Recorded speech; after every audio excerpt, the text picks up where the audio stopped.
Welcome everyone to another edition of Living with the Times.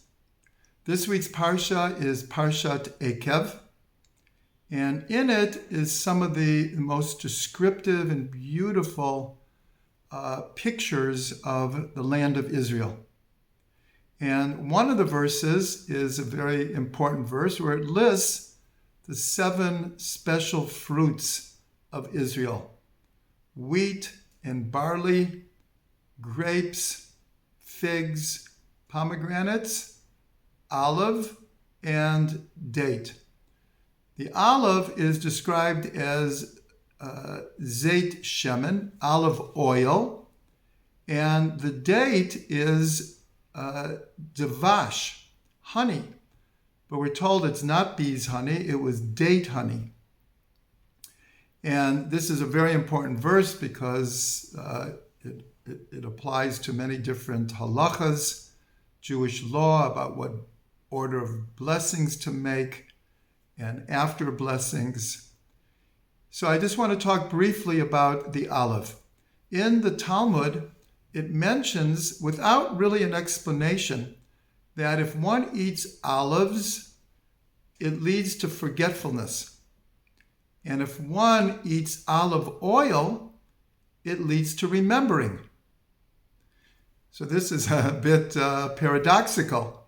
How does that work? That olives lead to forgetting and olive oil leads to remembering. So one of the advices that people follow to this day is that when you eat olives, put a little olive oil on the olives. And that, in a sense, neutralizes the possibility of forgetting. Again, it's not really explained where this tradition comes from and what's behind the reality. But there's something very, very important we can learn about this. And that is, when we eat olives, we're eating, we'll call it the outside of the olive.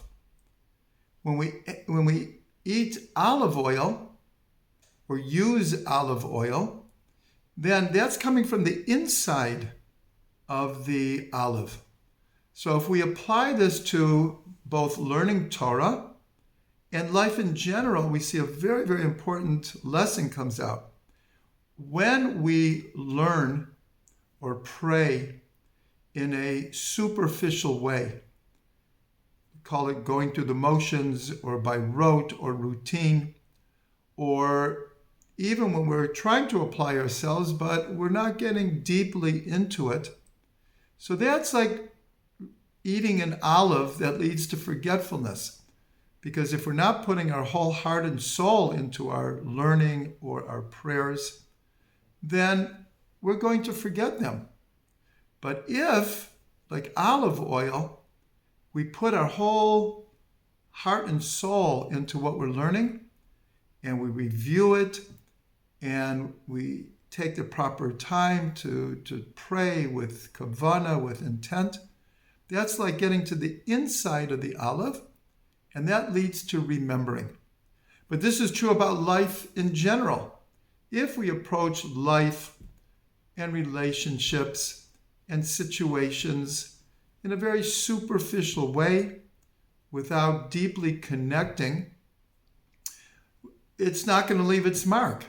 It's going to lead to us not valuing whatever the circumstances are. But if we put our heart and soul into what is happening around us and the experiences that we're having, so this will make a mark. This will leave its energy within us, in our pnimiyut, in our inside. So we bless everyone to know the secret of olives and olive oil.